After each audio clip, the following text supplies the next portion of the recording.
yung fog light, diba? So ang lakas na niya, almost the same na sila ng lakas. Ayan.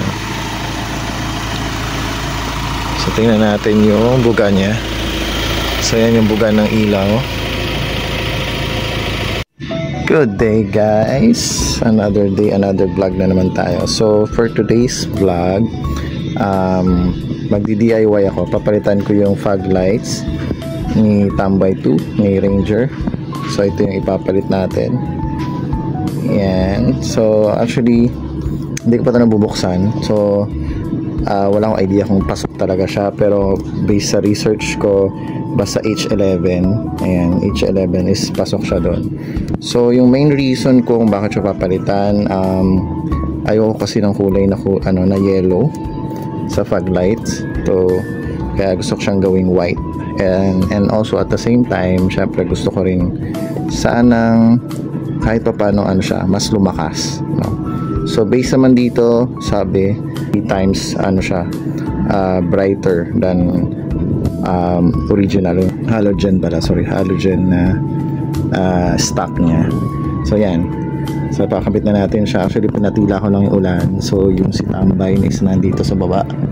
Ayan siya. So tara, install na natin. Eto na siya. Buti na lang tumila na yung ulan. So yan. So dito muna natin sisimulan yung pagkabit ng actually I don't know kung paano ko gagawin to. Nakita ko sa video, dito siya tatanggalin. So bubuksan to para madukot yung ilaw dito. So yan yung ilaw, yun yung papalitan natin. Yan. So halogen kasi yan. Okay. So I don't know kung paano ko siya gagawin. Yan, i-figure out ko muna kung paano to. Kasi tatanggalin to eh. Okay.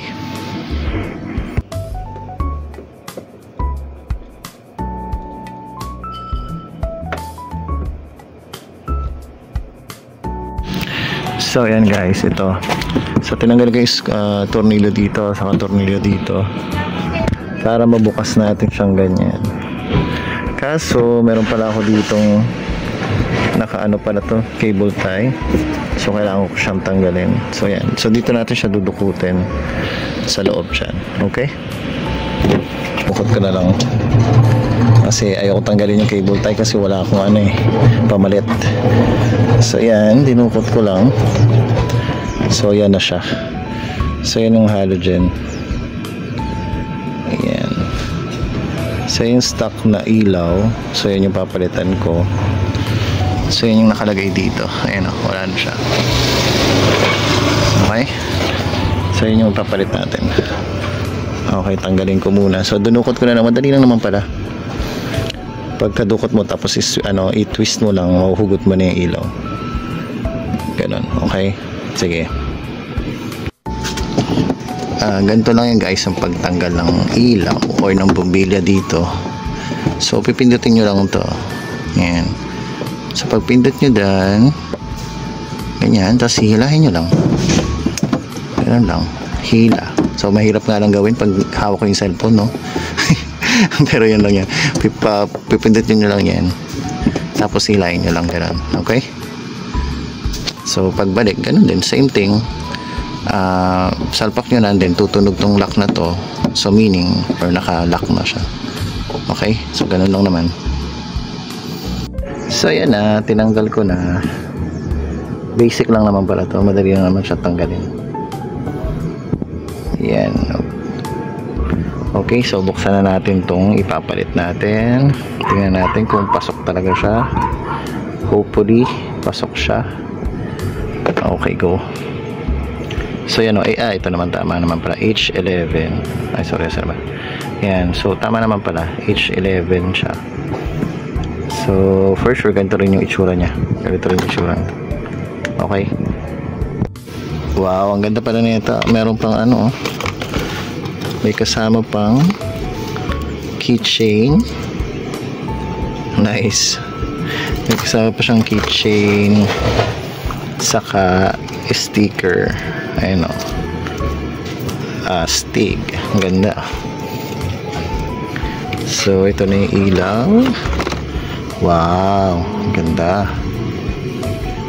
Hopefully, maano siya. Malinaw talaga. Ayan o. Ganda. So, yun. H1 din siya. H1. H11. Okay. So, yan o. Para sa parehas lang naman. Medyo malaki lang to. Kasi LED na rin siya. Tapos ito yung stock. Okay. Sige. Tara. Kabit ko na. So, yan. Sinalpak ko lang. So, mabilis lang siya. Salpak niya ng gano'n. Tapos may tutunog. So, pagkatunog, ibig sabihin nag-lock na siya. Ayan na. Pagkasalpak ko, ganyan na itsura niya. Okay. Ayan na. So, try natin ngayon yung ilaw niya. Gaano ba kalakas yung ilaw nito. So, yung kabila, hindi ko pa napapalitan para ma-compare natin kung ano ba yung gaano ka-bright to. Compare mo dun sa stock. Okay. So, ito na yung guys, yung LED. Yan. So, may ilaw siya, malakas naman. So, ito yung compare natin to sa stock. Ito yung stock. Yan yung stock. Sobrang hina pala talaga ng stock, no? Ngayon ko lang na-realize. Ang hina niya. Ito may yung bato ng ilaw. Ayun, sobrang yan, ganyan lang. Yan, hila. Actually, nakikita mo talaga yung bumbilya eh. Ewan ko lang sa video ko nakikita. Pero nakikita mo yung sorry. Nakikita mo talaga yung bumbilya. So, hindi katulad ng LED to. Punta tayo sa LED ulit. Sa LED, hindi mo talaga makikita kasi maliwanag. Halos di mo makita. Kasi ang liwanag niya. Ayan. Ganyan siya ka-liwanag. So, ang kagandahan dito, na-achieve ko na yung gusto kong mangyari na white siya. At the same time, pinaw pa. So, yan. Okay? So, bumagay siya dito. Yan. So, bumagay na siya. White na to. White din yung sa taas. Compare mo dito na hindi ko gusto na ayan o. Yellow. Tapos white. Kaya pinalitan ko siya. Okay? So, kabit ko na rin yung sa kabilang side para matapos na. So, yan na guys. Nakabit ko na yung dalawang fog lights. So, dalawang white na siya ngayon. So, ang ganda ng tingnan kasi bumagay na siya sa headlights na white din. So, yan ang ganda, diba? So, yan guys. Ganyan ang itsura niya sa dilim. So, mapapansin nyo, halos kapareha siya ng ilaw o ng liwanag ng ano natin, tag dito, ng headlight, yung fog light, diba? So, ang lakas na niya, almost the same na sila ng lakas. Ayan. So, tingnan natin yung buga niya. So, yan yung buga ng ilaw. Pakita ko pala kung walang fog light. Teka lang. Yan. So, yan naman yung walang fog lights. Hindi siya naka-on. So, ang laki ng difference, diba? So, ang laki ng improvement. Very sulit yung pagpalit ko ng fog lights. So, yun lang guys. Thanks. Bye.